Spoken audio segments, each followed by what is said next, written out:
Zura një mesazh në telefonin e tij dhe në këtë mesazh shkruante: "Të lutem, më mirë kupto, mos më shqetëso edhe pak. Ti e din që nga kanceri nuk ka shpëtu njeri. Kështu që për pak kohë flasim dhe më pas do t'jemi të lumtur." Përshëndetje të nderuar zonja dhe zotrinj, ja ku po ritakohemi ditën e sotme me një letër që do t'ju përlot të gjithëve. Këtë letër ma ka shkruar një grua nga onkologjia e Tiranës, e cila ndan shqetësimin e saj, dhimbjen e saj të madhe që e mbart në shpirt.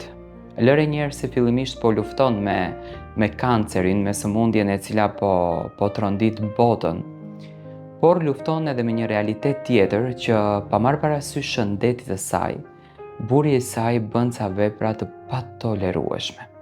Ajo që do të dëgjoni, më besoni që do t'ju rëndoj emocionalisht, ashtu si që më rëndoj mua dhe kur e lexova këtë letër për herë të parë. Përshëndetje Tiranë.